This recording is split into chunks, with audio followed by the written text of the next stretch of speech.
Deixa eu só situar você aqui onde é que está a história, né? Jesus havia morrido na cruz e ressuscitado, e ele estava aparecendo, fazendo algumas aparições aos seus discípulos. E as 3 histórias que nós vamos ler agora são 3 aparições onde Cristo se manifesta àqueles que eram seus discípulos. Vamos à primeira delas aqui, versículo 29. Porém, eles insistiram. Eles quem, pastor? Jesus estava como um peregrino acompanhando 2 discípulos, Cleopas e o seu amigo, a caminho de Emaús.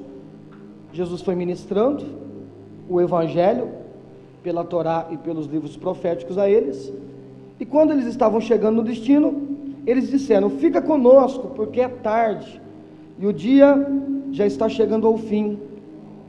Então ele entrou para ficar com eles. E aconteceu que, quando estavam reclinados ao redor da mesa, tomando ele o pão, deu graças, partiu e deu a eles. Nesse mesmo instante se lhe abriram os olhos e reconheceram: é o Senhor. Contudo, desapareceu diante deles e questionou entre si: porventura não queimava o nosso coração ele, durante a jornada, quando nos falava e explicava as sagradas escrituras? E na mesma hora, levantando-se, retornaram para Jerusalém, onde encontraram reunidos os 11 e outros seguidores com eles, os quais comunicavam: é verdade, o Senhor ressuscitou e apareceu a Simão.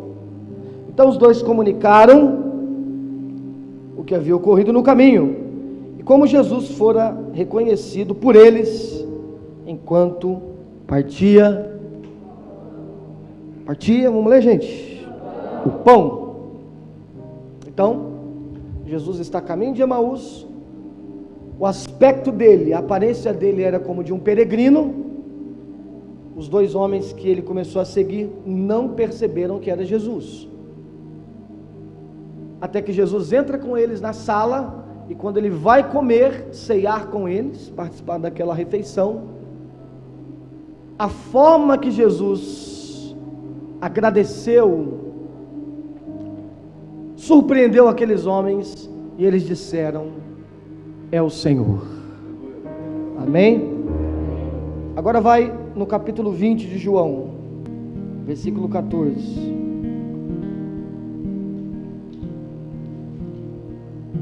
Deixa eu situar você aqui, deixa eu localizar você. Jesus está encontrando-se com uma das suas seguidoras, Maria Madalena, que estava chorando perto do sepulcro.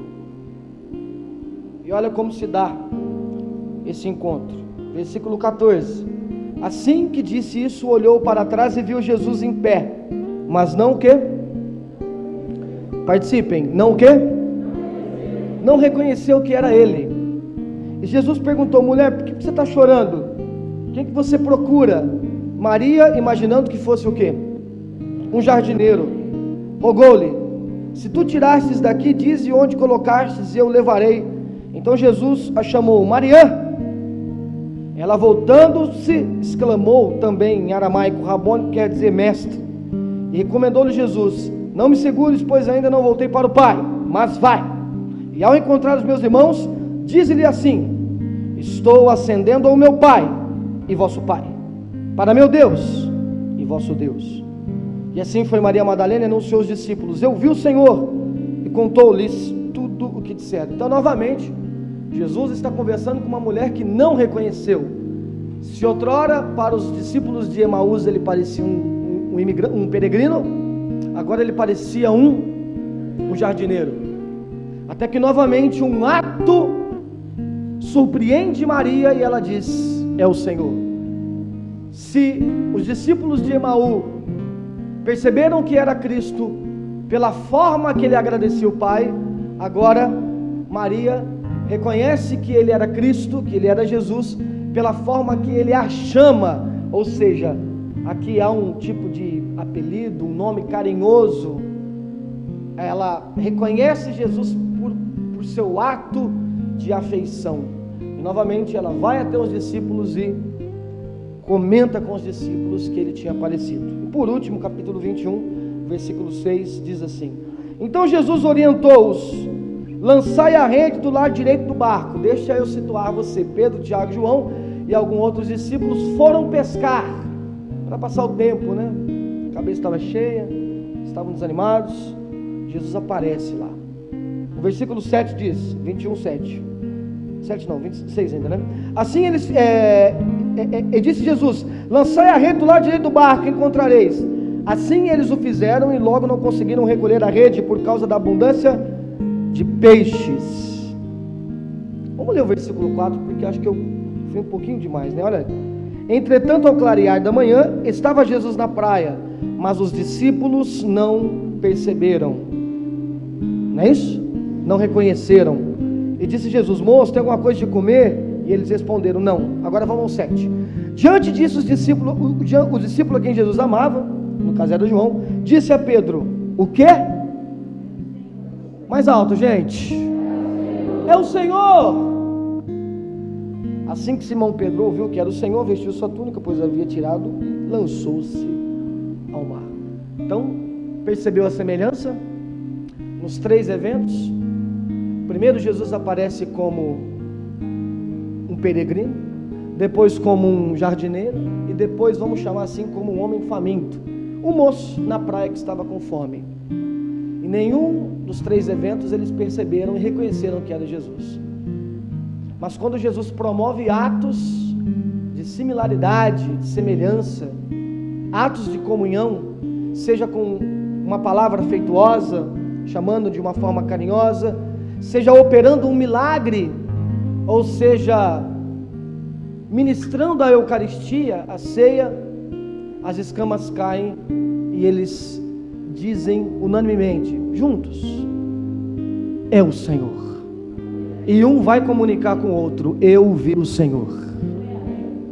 Amém, queridos?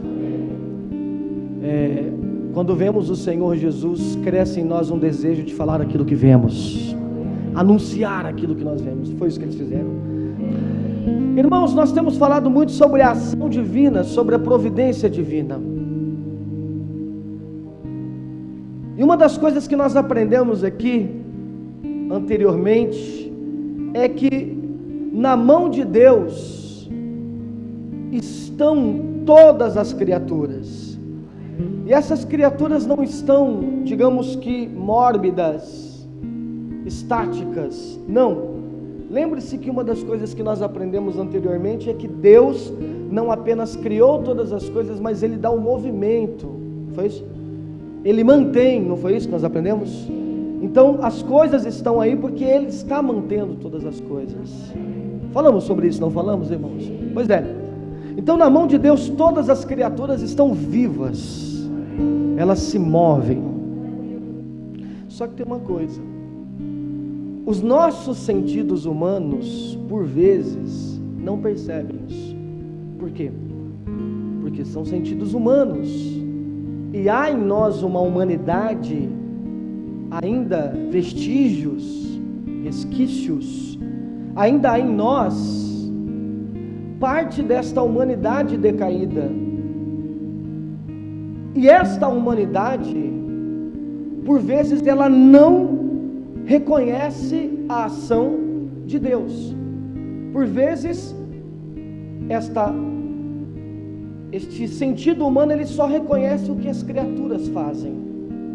Por exemplo, se você contar a história de José para alguém que não estiver inserido nesta história, e dizer para ela assim: ó, deixa eu te contar uma história. Tinha um homem que não tinha feito mal para ninguém, gente boa, boa praça. Ele era um sonhador e ele tinha sonhos. E sabe o que aconteceu? A família dele odiou ele e quase matou ele, vendeu ele como escravo. Você contando isso para alguém, eu acho que você já sabe qual vai ser a reação da pessoa, não sabe? Ela vai falar: poxa, que família, hein? Que mãe, que pai, nossa, que irmão. Não é isso? Mas para você que tem ouvido, que tem assistido os sermões sobre José, você vai um pouco além dos sentidos, e você vê mais do que aquilo que as criaturas fazem. Você vai dizer: não, Deus está por trás disso. Não vai? Vai, porque foi o que José fez. José não disse assim: ó, eu vim para cá porque vocês são terríveis, eu vim para cá porque vocês são maus. Não, ele disse: não, eu vim para cá porque Deus queria me trazer para cá. Então perceba que mesmo Deus estando em todas as coisas, nem sempre a humanidade enxerga Deus em tudo. Na verdade, na maioria das vezes nós só enxergamos o que as criaturas fazem. Por vezes Deus até está fazendo algo bom e a gente diz: não, é o homem. Ou por vezes o homem está fazendo algo mal, né? E nós não conseguimos enxergar: não, mas Deus está por detrás disso, que é uma suposta maldade. Deus está trabalhando nisso. Então nós separamos, não conseguimos enxergar Deus em tudo. Só que existe um instrumento, querido, e esse instrumento, quando aplicado à nossa ótica, ou seja, a forma que a gente vê a nossa vida, não é sobre cosmovisão que eu estou falando, não. Estou falando aqui de um ensaio, de um exercício meio que pessoal, uma autoavaliação. Então, quando eu estou vendo algo referente à minha vida, e se eu coloco esta lente, esse instrumento, que é a fé, através dela eu passo a enxergar a ação de Deus em tudo, a ação divina em tudo. Preste atenção, porque a ação das criaturas, dos homens, é como se fosse um véu, por vezes, que encobrisse os mistérios da ação divina. É como se as ações humanas, movidas por incredulidade, tentassem maquiar os eventos e as situações, tentando impedir a ótica da fé, impedir as pessoas de enxergarem Deus por detrás daquilo. Mas uma das coisas que nós aprendemos em providência é que Deus está em todas as coisas. Olha as 3 histórias que eu contei para vocês, que nós lemos juntos. Irmãos, Cristo estava presente. Vamos, gente, participe. Cristo estava presente na caminhada para Emaús. Ele estava presente no jardim do Getsemane. Ele estava presente no mar de Tiberíades. Estava sozinho? Haviam discípulos, havia uma mulher, haviam 2 homens. Mas é isso que eu estou dizendo. Ele estava lá, mas nenhum deles percebiam que ele estava lá. Mas ele estava. Mas porque ele parece um jardineiro. Mas porque ele parece um peregrino. Mas é porque ele parece um homem com fome. Ou imagine no caso de Paulo, que ele via Jesus como um inimigo. Jesus estava lá, porque Jesus aparece para ele e diz: e aí, o que está acontecendo? O que está pegando? Duro é contra ti recalcitrar contra os meus aguilhões. Está querendo me dar coice? Está querendo me agredir? E quando Paulo vê aquela luz, ele vai dizer: é o Senhor. Então olha a semelhança. Cristo está presente, mas a criatura não consegue enxergar, devido à forma que ele parece ter no momento. Mas um pouco mais de suas ações, sejam de comunhão, sejam como milagre, ou como afeição, as escamas caem e a frase é a mesma: é o Senhor. Amém, queridos? E aí todos se maravilham e começam a comunicar um para os outros. Irmãos, se nós rasgássemos esse véu, eu estou dizendo aqui sempre, tá?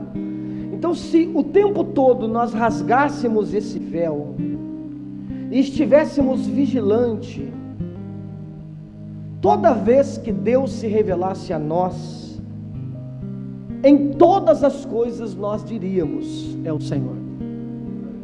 Mas existem etapas da nossa vida que parece que não, que a gente diz: isso não é o Senhor, Deus não está aqui, isto não é de Deus, não pode. E esta concepção, ela flui, ela acontece muito por causa da nossa incredulidade. Então, apenas sobre a ótica da fé, nós conseguiremos enxergar além desse véu, que é a humanidade, que é a incredulidade humana. Apenas sobre a ótica da fé. Mas aí eu te faço uma pergunta: o que é fé? Porque de repente você fala: é verdade, pastor, o que é fé? Sem usar Hebreus 11, nós vamos usar ele daqui a pouco, mas sem usar Hebreus 11, que diz que a fé é o firme fundamento das coisas que se esperam e a plena certeza das coisas que não se vê. Tá, você disse muita coisa, ao mesmo tempo não disse nada. Com as suas palavras, o que você me responderia? O que é fé? Você vai falar: uai, não sei, pastor, só sei que eu tenho. Pois é, não é só você. Quem é cristão aqui? Bastante gente não levantou a mão. É um culto ecumênico, né? Temos todos aqui árabes, tem os Hare Krishnas, está lá no fundo,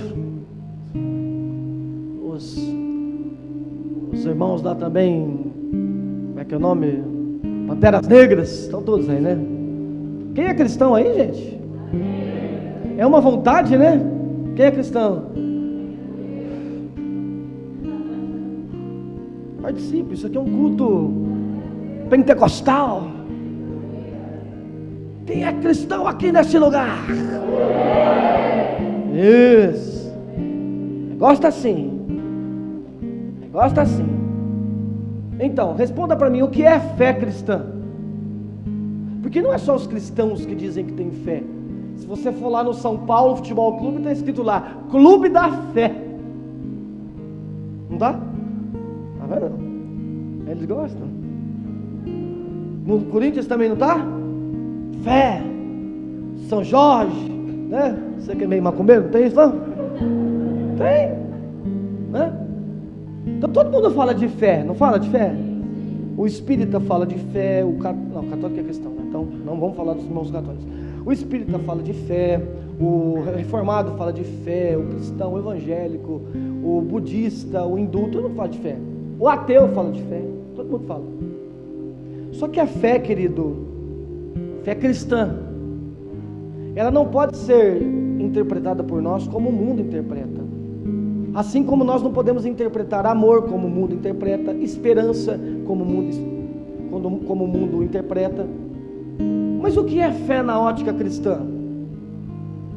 Se fosse para você explicar isso para alguém agora, um amigo incrédulo, falou assim: o que é fé? Explica para mim. A fé é o firme fundamento das coisas que se esperam e a coisa que não se vê. Tá, mas o que é? Responda para mim com suas palavras para eu entender. Primeiro, o que não é fé? A fé não é um pensamento positivo, irmãos. Tenha fé. E o que é ter fé? Você tem que pensar. Então pensa: ano que vem eu vou ficar rico, ano que vem eu vou ficar rico, ano que vem eu tenho fé. Isso é fé. Tá, pode ser um tipo de confiança, mas não é fé cristã. Não, pastor, fé é um sentimento de confiança. Então eu estou confiante, estou na fé que vai dar certo. Então, a fé cristã, ela é mais do que isso. Por quê? Porque às vezes você vai na fé que vai dar errado. Então fé não é apenas um sentimento de confiança, um pensamento positivo, que você pensa, você, digamos que mentaliza, acreditando que algo vai te favorecer, que algo vai dar certo para você. A fé cristã é mais do que isso. Olha que você vai aprender algo novo hoje, hein? Amém. O que é fé? Amém? Presença. Abra a Bíblia em Romanos. Romanos 1:18. Eu aconselho você depois ler até o versículo 32, tá? Porque esse texto aqui ele é muito atual, mas se eu for ler tudo vai ficar bem carregado, e até porque você já conhece esse texto, mas dá uma relida depois, tá? Vamos até o versículo 20. Portanto, a ira de Deus é revelada dos céus contra toda impiedade e injustiça dos homens, que suprimem a verdade pela injustiça humana. Pois o que Deus se pode conhecer é evidente entre eles, porque o próprio Deus lhes manifestou. Pois desde a criação do mundo, os atributos invisíveis de Deus, seu eterno poder e a sua natureza divina têm sido observados claramente, podendo ser compreendidos por intermédio de tudo que foi criado, de maneira que tais pessoas são indesculpáveis. Opa! Então olhem para mim. Cristo estava lá a caminho de Emaús, Cristo estava lá no Getsemane, Cristo estava lá no lago de Tiberíades, mas a incredulidade não deixava eles perceber. O véu da incredulidade que cobre o humano decaído dizia: não é Cristo, é um jardineiro, é um peregrino, é um homem com fome. Prestem atenção, porque esse texto está dizendo que Deus criou todas as coisas, e desde que tudo foi criado, há possibilidade do ser humano enxergar Deus em todas as coisas de uma forma muito clara.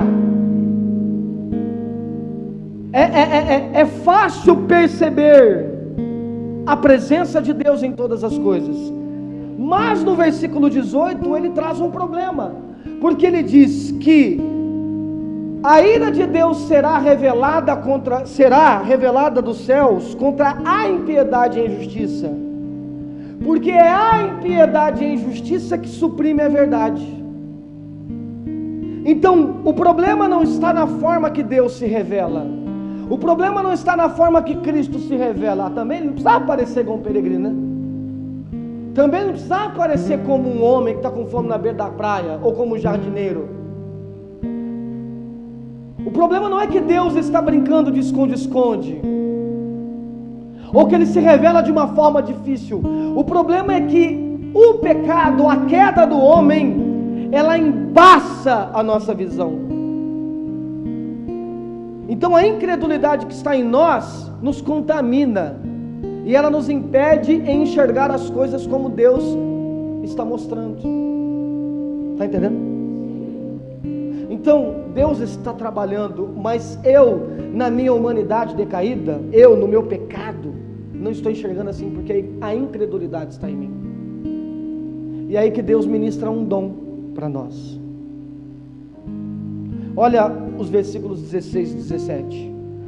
Porquanto não me envergonho do Evangelho, porque é o poder de Deus para a salvação de todo aquele que nele crê, primeiro do judeu assim como o grego, visto que a justiça de Deus se revela na onde? Opa!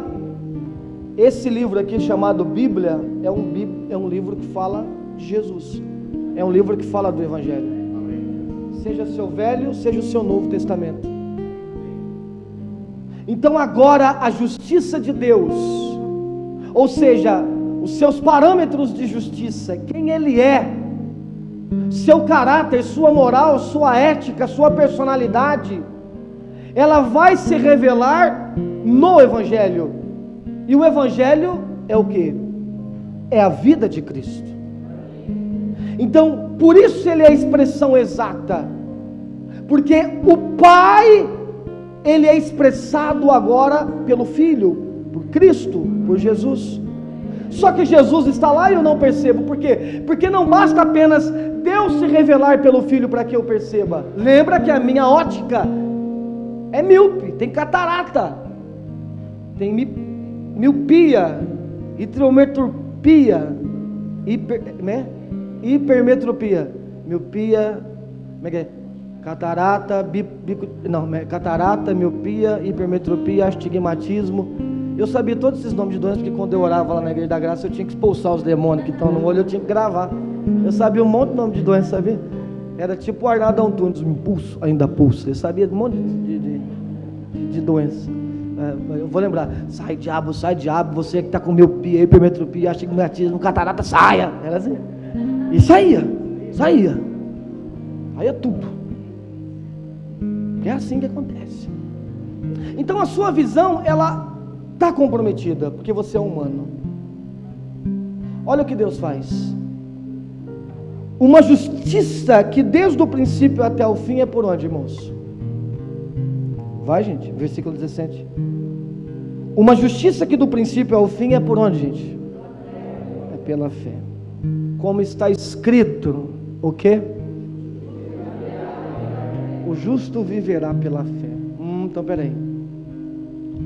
A queda mexeu na visão do homem. Ele já não enxerga Deus em todas as coisas. Não é isso? A visão dele está contaminada. Deus está lá, Cristo está lá, mas ele não enxerga. Ele vê outra coisa. Deus, dentro da sua misericórdia, sabe disso. E Ele ministra a nós um dom. Se você ler 1 Coríntios 13, você vai ver que até hoje existem 3 dons. Que são o quê? Entretanto, o maior de todos é o amor. Por quê? Porque vai ter um dia que você não vai precisar mais de fé. Porque você vai vê-lo face a face. E nem esperança, porque Ele descerá a nós. Mas o amor sempre existirá. Então a Bíblia fala que esses 3 dons são os principais para a nossa caminhada: fé, esperança e amor. Falamos bastante sobre o amor, falamos sobre bastante esperança no curso de escatologia, falamos algumas vezes sobre fé. Pois é. Em Efésios 3, 2, o apóstolo Paulo vai dizer que pela graça sois salvo, e isso vem por intermédio da... Não vem de vós, para que nenhum de vós se vanglorie, se glorieis, né? Então ele está dizendo, a graça é o quê? É a dádiva que Deus dá a você. Mas não basta Ele dar a dádiva, porque Ele pode te dar algo e você não saber o que faz com aquilo.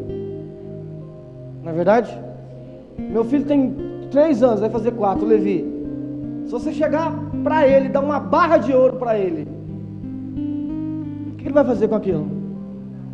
Ele vai ficar chateado, porque ele vai achar que é um pirulito que não tem gosto, um chocolate que é duro. Será que meu filho troca uma barra de ouro por um saco de pirulito? Só a barra de ouro, irmão, ele troca até eu se bobear, não é? Mas se eu der na sua mão uma barra de ouro, o que você faz? Não fica pensando muito não, irmão. Fica pensando muito não, porque esses dias eu estava sonhando se eu tivesse ganhado na Mega. A primeira coisa que eu ia fazer era pegar o meu dízimo e dividir em 100 aqui, que é o número de membros. Falar, irmão, estou abençoando sua vida aqui, agora você compra uma casa para você. Dízimo só, tá? Aí depois com o resto eu ia sumir daqui, nunca mais olhar para tua cara. Tô brincando. Vou bater na lua. Ah, boi. Se estiver loteando, você não, tô brincando. Aí você começa a pensar, não, eu ia comprar um terreno ali, ó. Ia construir uma igreja, não sei o que tem, sei lá. Ia trazer para cantar aqui uma Damares para bombar e tal. Os irmãos ficar felizes. Com dízimo, tudo com o dinheiro do dízimo. Fazer acontecer, filho. Pastor, se você me der uma barra de ouro agora, eu saio daqui feliz. Pois é. Não adianta Deus ministrar a graça e revelar quem Ele é para alguém que é cego. Não adianta Ele revelar o seu evangelho, a sua justiça, a sua moral. É como dar pérola aos porcos. Então Ele vai nos dar um dom. É por isso que a fé vem ela é pela graça, mas ela vem por intermédio da fé. Ela é pela graça, mas ela vem por intermédio da fé. Ou seja, então há um canal que transmite a graça até nós. E esse canal é a fé. E a fé é um dom. Então quando Deus te salvou, Ele foi tão completo nesse ato, que Ele transformou a sua forma de enxergar. Porque se você enxergasse apenas por vista, dentro da sua humanidade, você não conseguiria entender o que é o Evangelho, o que é a Boa Nova, o que é que Ele estava fazendo. Então Ele ministrou um dom. Muito nós falamos que Cristo ministrou o dom do amor para nós na cruz, isso é verdade. Mas mais do que ministrar o dom do amor, Ele ministrou o dom da fé, para que pudéssemos compreender o amor. Então, pastor, resuma para mim o que é a fé.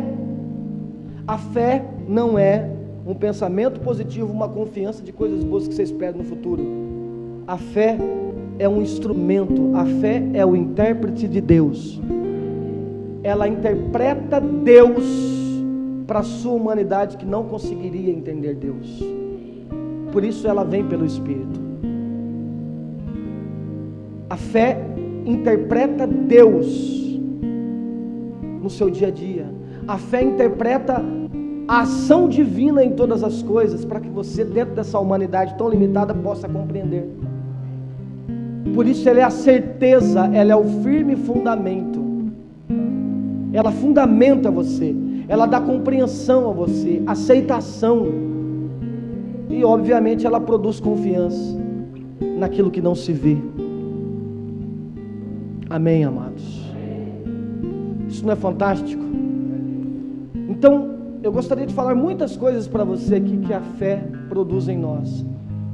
Eu sou limitado pelo tempo, mas depois a gente pode falar mais coisas. Mas eu quero pelo menos comunicar a você 4 coisas que saltaram no meu entendimento. Porque sobre a ótica da fé, nós teremos percepções e reações que são opostas aos incrédulos. E a primeira delas, se você puder pegar uma caneta ou um bloco de notas, ou se quiser gravar na mente também pode, mas eu gostaria que você gravasse esses 4 tópicos, porque você vai perceber agora o que a fé revela a você de tão diferente, a ponto de você ter uma percepção e uma reação diferente daquelas pessoas que não vivem a fé cristã. Primeira delas, Deus se revela, vai escrevendo, Deus se revela a nós nos acontecimentos mais comuns. Vou repetir, Deus se revela a nós nos acontecimentos mais comuns, de maneira misteriosa. Olha que interessante. Deus se revela a nós Deus se revela a nós nos acontecimentos mais comuns de maneira misteriosa, vírgula, porém tão real e adorável, como nos grandes acontecimentos. Porém tão real e adorável como nos grandes acontecimentos. Você pode ler isso comigo?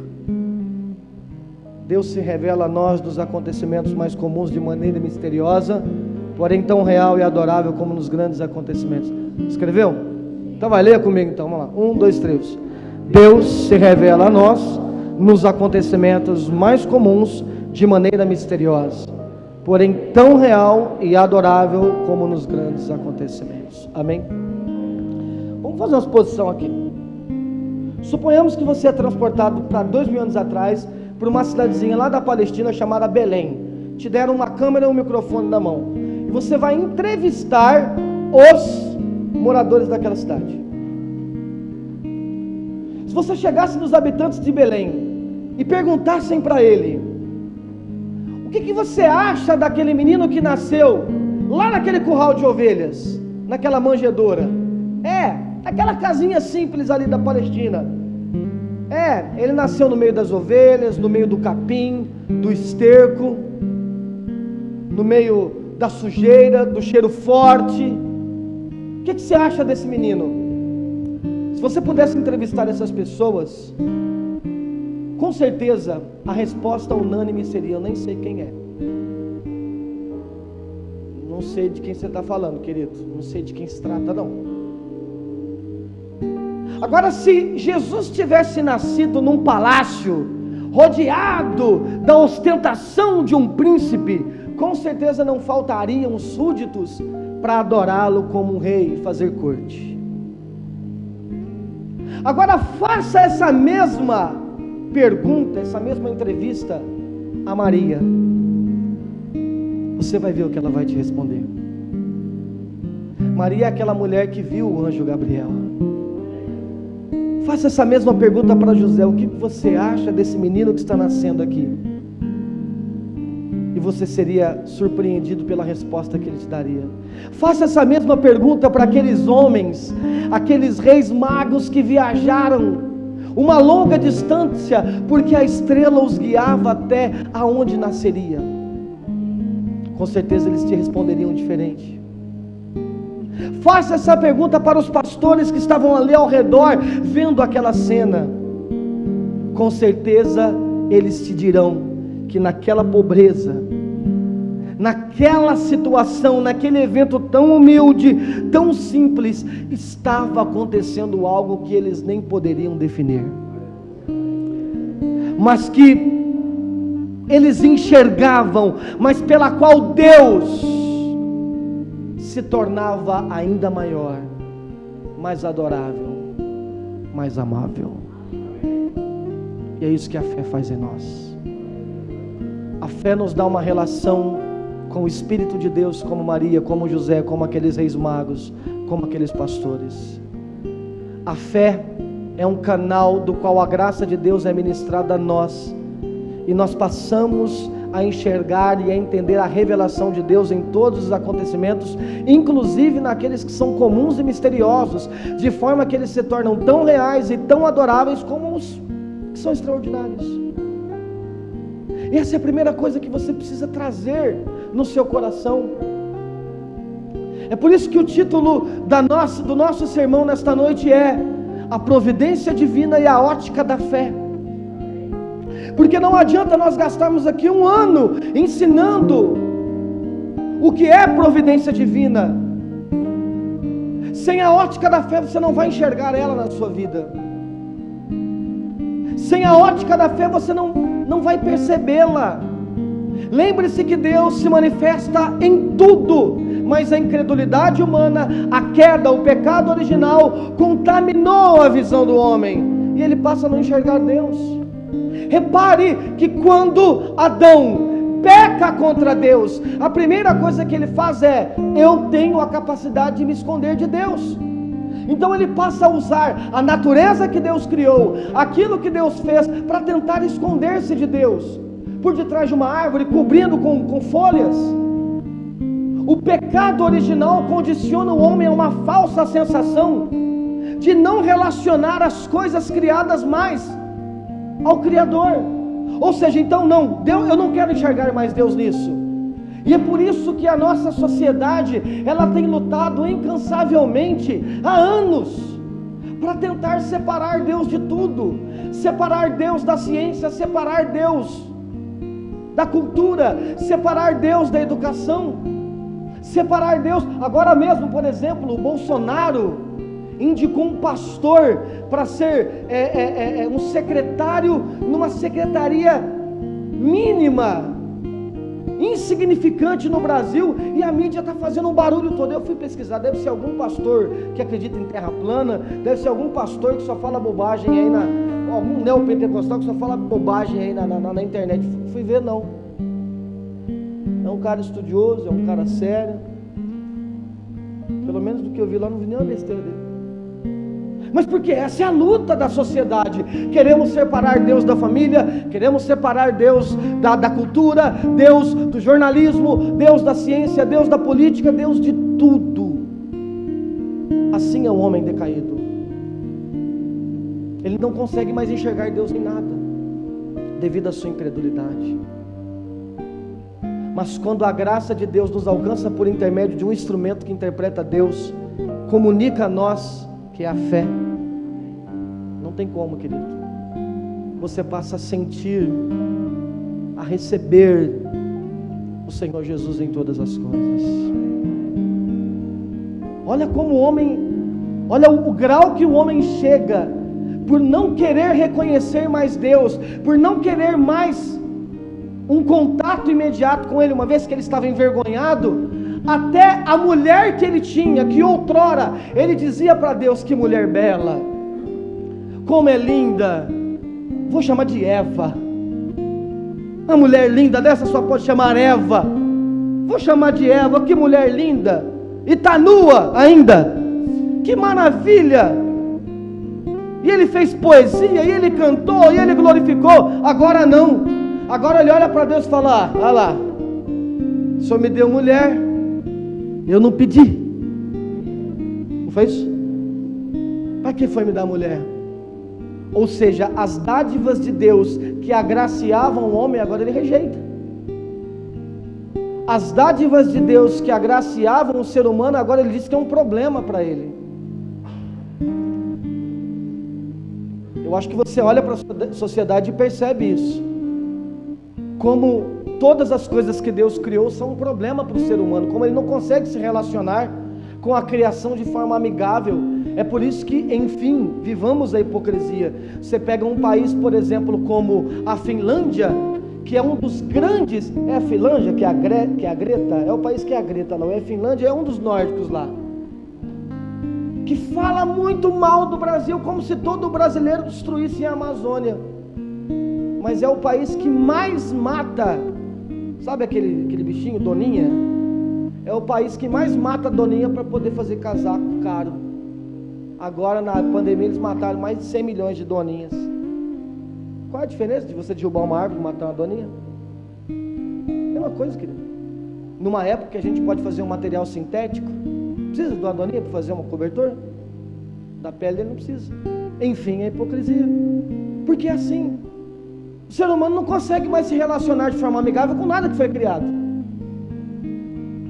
Seja quem está na direita, seja quem está na esquerda, todo mundo. Foi assim com Adão. Sabe, irmãos, estudar providência divina, ela remodela a nossa forma de pensar em muitos aspectos. Ela muda a nossa cosmovisão em muitos sentidos. Esse aqui é o primeiro deles. Porque a impressão que dá, por vezes, é que Deus só se revela a nós nos momentos extraordinários.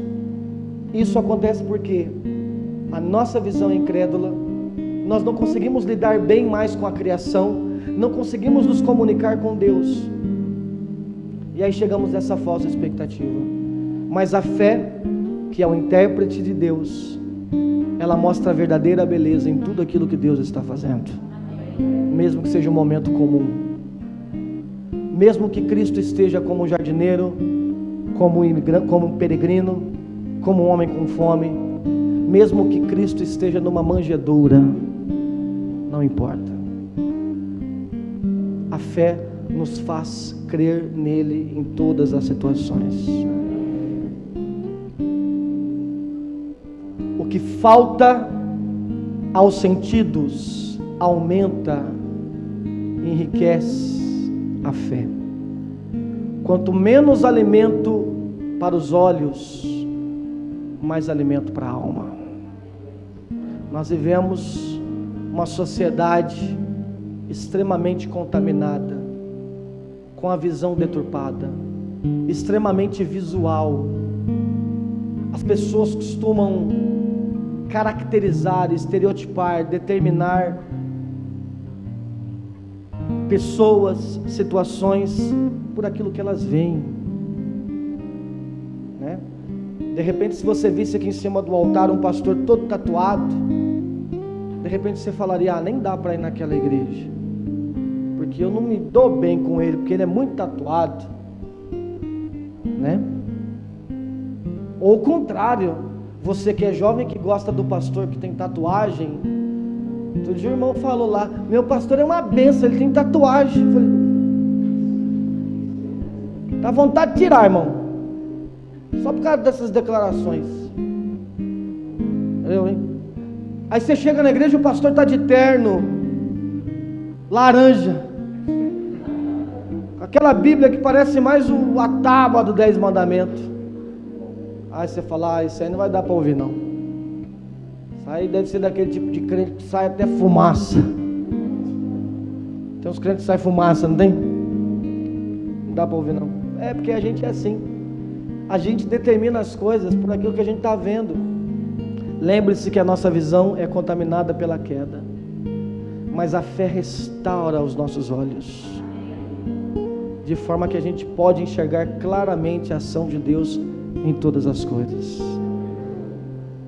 Quanto menos alimento aos olhos, mais há para a alma. Amém? Isso leva ao segundo ponto. A ação divina fica cada vez mais clara e visível. Escreva isso. Quanto mais opostas as aparências a escondem. A ação divina fica cada vez mais clara e visíveis, quanto mais opostas as aparências tentam a esconder. Repita isso comigo, diga: a ação divina fica cada vez mais clara e visíveis, quanto mais opostas, as aparências tentam esconder. Vamos continuar aqui falando de Maria. Lembre-se que Maria, no final da vida do seu filho aqui na terra, ela viu que todos os discípulos abandonaram o seu mestre. Jesus estava sozinha. Ela viu todos aqueles que fizeram declarações de amor por ele, de fidelidade, fugirem. E ela permaneceu ali sozinha, acompanhada de algumas pessoas, junto da cruz. E como é que ela viu o seu filho? Como é que ela viu Cristo? Ele estava desfigurado, ele estava cheio de sangue, ele era insultado, ele era agredido, cuspiam nele, zombavam dele, diziam: esse é o Messias. Um cara que estava na mesma situação que ele, zombava dele. Mas esta mulher estava lá. E mesmo o Cristo, nesta condição, crescia o amor, a veneração daquela mulher por seu Senhor.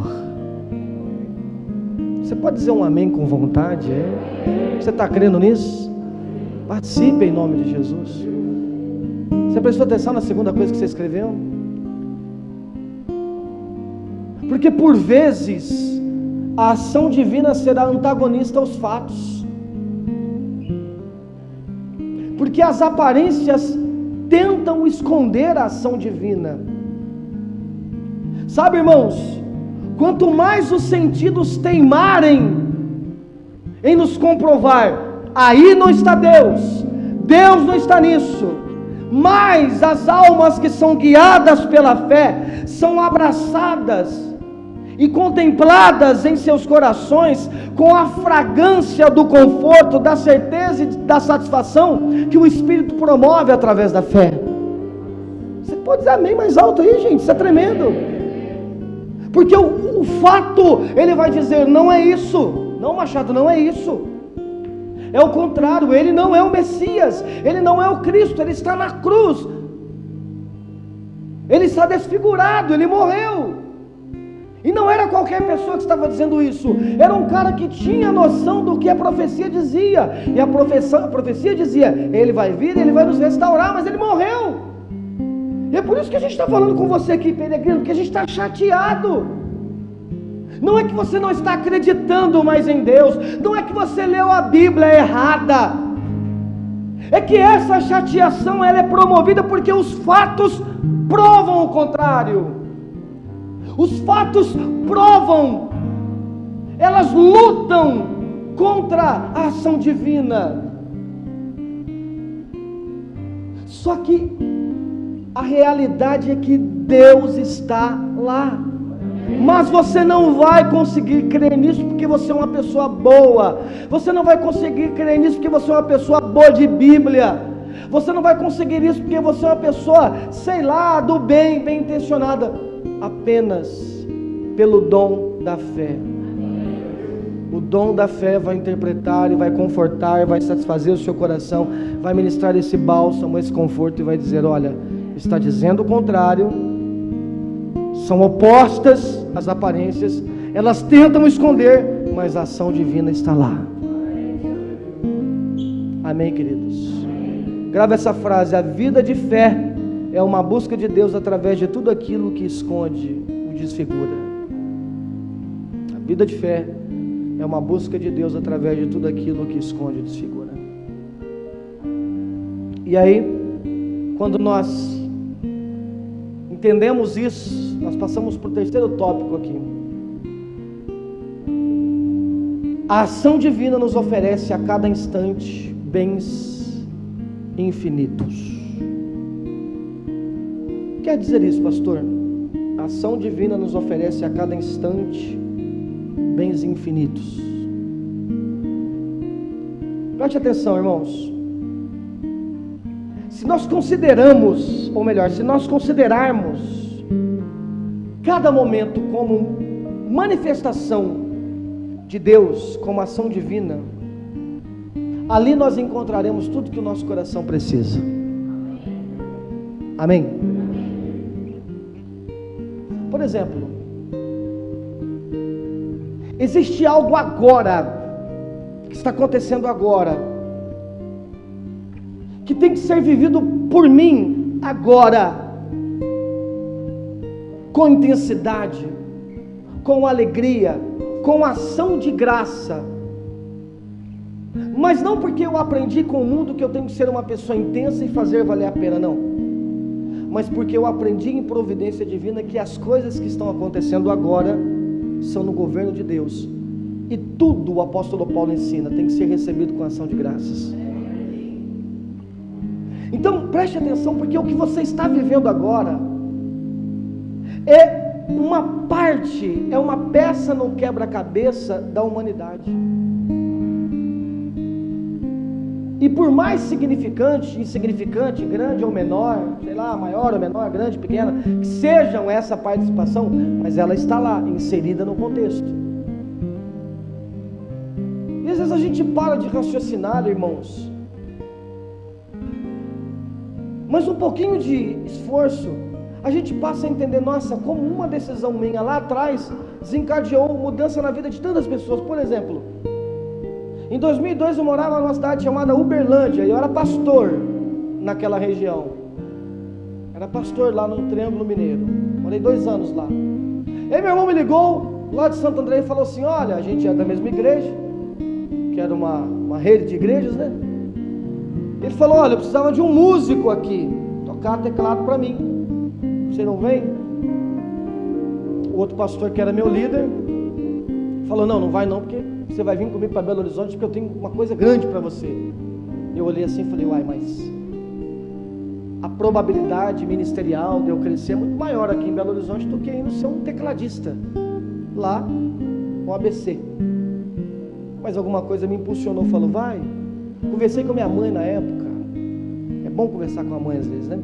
Ela falou: não, vai filho, vai ser bom para você, você vai estar mais perto da mamãe.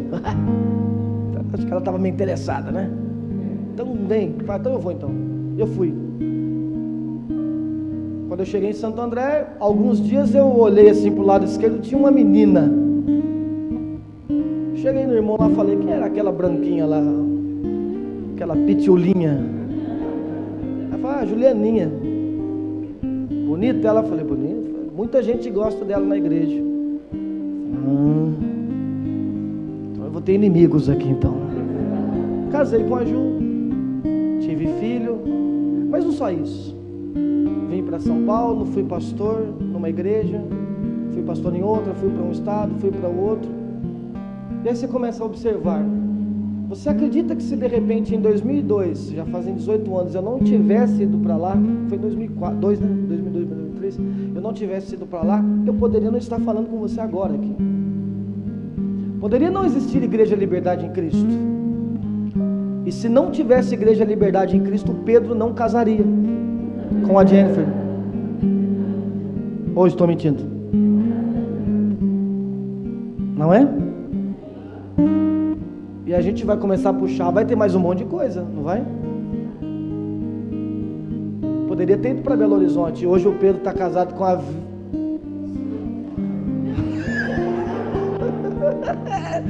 Já é sujo.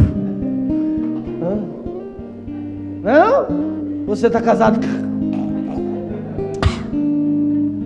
Boca chega a coça para falar. Né, Sami? Tanta coisa, né? Não é verdade? Aí você fala assim, né?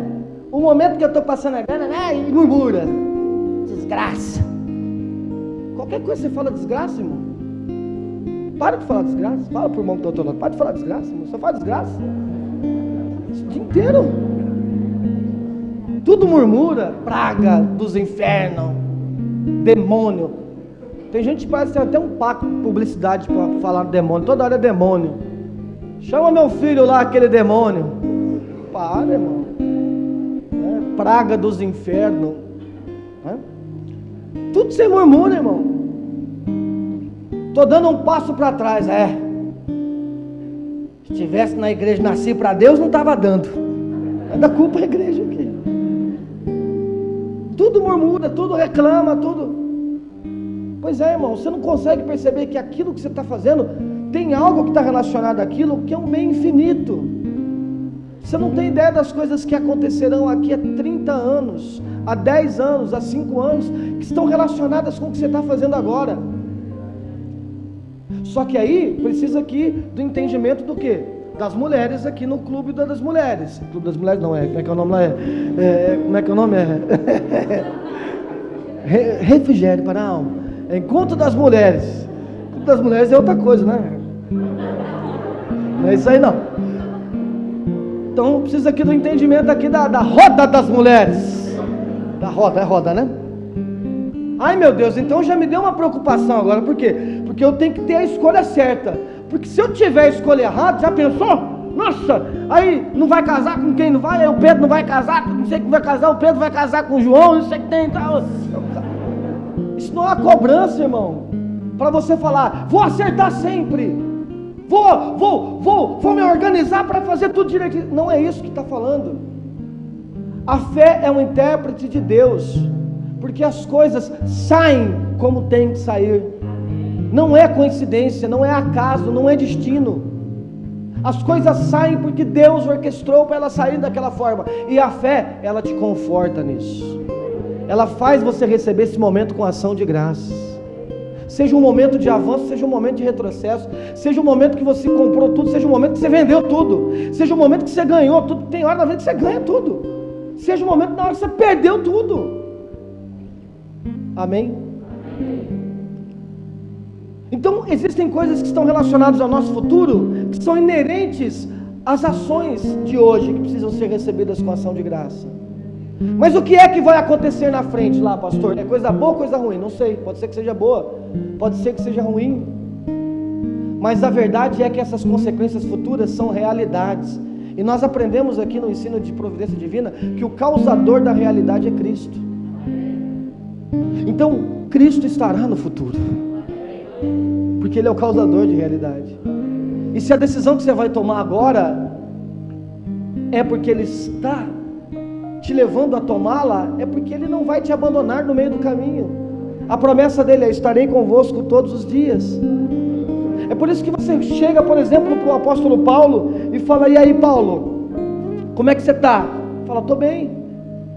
Você quer estar vivo ou você quer estar morto? Ele fala: olha, para mim o morrer era lucro, né? É Cristo, mas para mim, aliás, para mim o viver é Cristo, mas o morrer é lucro. Em outras palavras, o que eu gostaria mesmo era que esse sofrimento todo acabasse e eu fosse morar com Cristo. Mas eu sei que Ele tem um plano para mim, que Ele quer que eu fique aqui, ensinando, discipulando, exortando. Embora isso seja difícil para mim, porque há muito sofrimento nessa missão, mas eu me alegro. Por quê? Porque eu vejo que pela minha vida outras pessoas estão sendo edificadas. Olha a compreensão desse cara. Ele sabia que os momentos que ele passava não era apenas um mar de rosas, mil maravilhas, não. Que o ministério dele, que o grande apóstolo Paulo, tinha altos e baixos. Mas ele permanecia diante daquilo, porque ele sabia das consequências eternas, dos bens infinitos que estavam relacionados ao que ele fazia. Eu tenho comigo que quando eu digo isso, que a ação divina nos oferece instantes de bens infinitos, é disso que eu estou falando. Paulo estava pregando e mal ele imaginava que haveria um cara chamado Vinícius Augusto, Carlos Machado, Léo César, Douglas Santana, Juliana Dutra, né? Que um dia estaria citando o que Paulo disse. É algo infinito.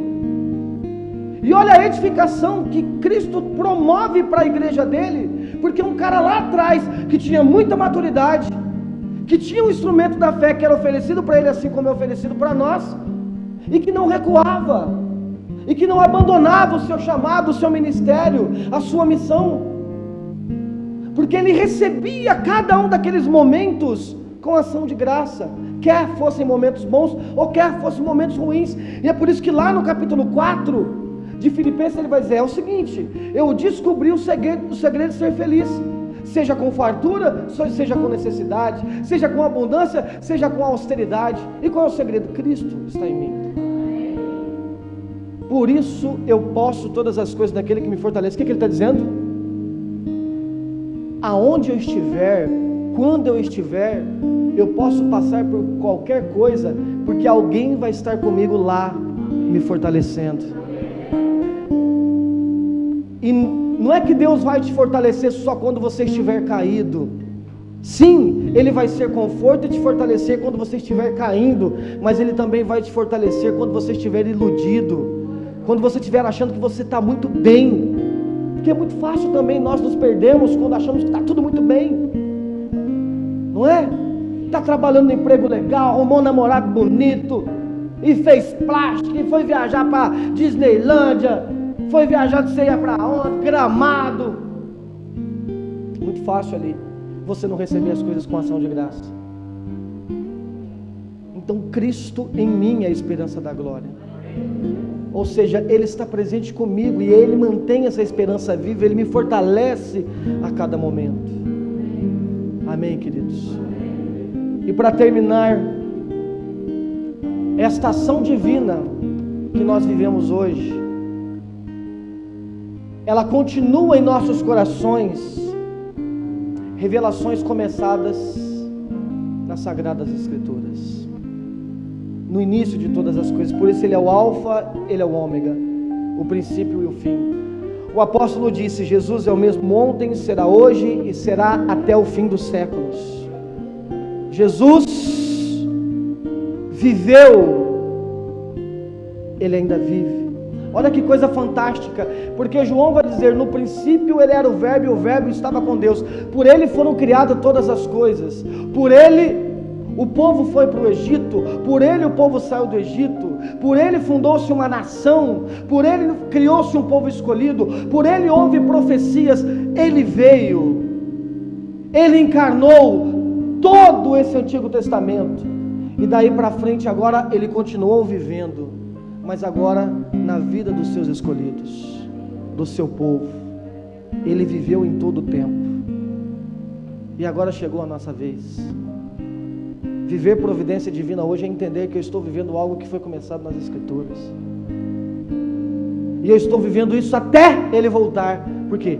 Porque aí novamente Ele viverá fisicamente, plenamente no nosso meio. Tudo começou em si mesmo, o mundo começou em si mesmo, e agora continua na vida dos santos. Isso nunca acabará. Isso é importantíssimo para nós. Isso é importantíssimo para nós. Saber que Cristo está vivo dentro de nós. Por isso que na Santa Ceia, Ele fala assim: a ceia é um ato de memória, é um memorial. Porque aquilo que você não tem memória, você esquece. Se eu estiver vivo, presente dentro de você, vai ter um memorial ali. Eu serei lembrado por vocês. Que coisa fantástica, irmão. Eu quero orar com você. Essa palavra ela é muito inspiradora, ela é muito emocionante, pelo menos para mim. Porque quando eu falo disso, eu lembro da história daquele cego Bartimeu. E o cego Bartimeu estava à beira do caminho mendigando, e ele ouviu o barulho e disseram: Jesus está passando por aqui. E ele começou a gritar: Filho de Davi, tem misericórdia de mim. Filho de Davi, tem misericórdia de mim. Filho de Davi, tem misericórdia de mim. Só que, mais uma vez, os fatos, mais uma vez, as pessoas disseram: Ele não vai conversar com você. Para de gritar, você está atrapalhando. Pois é. Os eventos vão dizer: não, não é isso, Ele não está aqui. Só que ele não dizia assim, ó: Jesus, homem, profeta, médico, me cura. Ele dizia: Filho de Davi. Teologicamente, aquele homem não estava dizendo qualquer coisa. Em outras palavras, ele estava dizendo assim, ó: eu sei que você é o Filho de Deus. Eu sei que você é o Messias. Eu sei que você é aquele que foi prometido por Deus. Ele não falou: eu quero ser curado. Ele não falou: eu quero enxergar para trabalhar. Ele disse: eu quero ver você. É por isso que quando Jesus vai ser apresentado no templo, como é que é o nome dele lá mesmo? Simeão. O Simeão começa a chorar e fala: agora eu já não preciso mais nada, agora eu já posso morrer, porque a maior e melhor coisa que eu poderia ver eu vi. Quem? A expressão exata do ser. Deus revelado numa pessoa, Jesus. Para de achar que Bartimeu queria ser curado, irmão. Ele só queria ver o Messias. E é por isso que Jesus disse assim, ó, eu nunca vi fé como desse homem em Israel. Que? A fé impulsionou a ele. Olha a analogia. As escamas estavam presentes, mas a fé fez as escamas caírem. E ele viu Jesus. Há alguém que está acompanhando a sua vida e é muito mais do que um jardineiro, é muito mais que um peregrino, é muito mais que um homem com fome. Alguém acompanhando a sua vida a todos os momentos. Você pode não ter enxergado por tudo isso aqui que eu falei, porque às vezes os fatos provam o contrário, porque às vezes os eventos são pequenos demais, porque às vezes na eternidade o seu agora parece ser insignificante, porque parece que você está vivendo algo que nem bíblico é, mas a fé vai provar o contrário. Ela vai dizer não. Esse peregrino é Cristo. Esse jardineiro é Cristo. Esse homem com fome é Cristo. Enxergar Deus em todas as coisas. Você passou uma semana, né, irmão? Difícil de enxergar Deus em todas as coisas. Mas eu afirmo para você, sua incredulidade e as escamas nos seus olhos não deixavam você ver, mas Ele estava lá. E hoje você aprendeu o que é fé. A fé é um dom ministrado àqueles que são salvos e justos. Não é o homem viverá pela fé, é o justo viverá pela fé. É alguém que foi justificado, alguém que foi lavado e remido no sangue do Cordeiro, alguém que participa da Eucaristia. Esse viverá pela fé. Ele terá um canal onde esse bálsamo será ministrado. E mesmo os eventos dizendo o contrário, mesmo tudo dizendo o céu agora não é nada, mesmo tudo dizendo esse evento é muito comum, essa fé vai interpretar Deus de forma que você compreenda, perceba e enxergue. Você crê nisso em nome de Jesus? A providência divina só pode ser percebida se for pela ótica da fé. Eu quero que você ore agora. Como Bartimeu, faz minhas escamas caírem, Jesus. E é por isso que quando Paulo, que tinha Cristo como inimigo, e ele vê aquela luz, qual é a frase que Paulo diz? É o Senhor. Às vezes você não está enxergando Deus, até a fé interpretar e te revelar. Deus está aí. Às vezes você não está enxergando Deus, até a fé te revelar, Ele está aí. E aí você diz, é o Senhor? É por isso que quando Deus chega e fala assim para ele, eu tenho um chamado para você. Qual? Você vai ser perseguido pelo meu nome. Ele topa.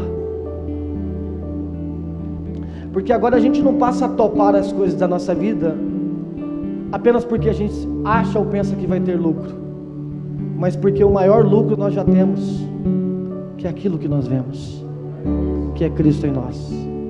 E se a gente tem esse lucro em nós, o Senhor é meu pastor, do que mais eu preciso? Então agora você vai topar qualquer parada, porque Ele está com você, e se Ele está comigo, eu posso qualquer coisa. Você crê nisso em nome de Jesus?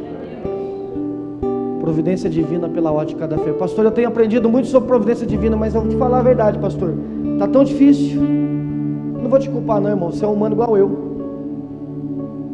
mas eu vou dar a deixa para você hoje. Clama comigo, como Bartimeu, só clama. Faz minhas escamas caírem. Filho de Davi, eu quero te ver. Fique em pé em nome de Jesus.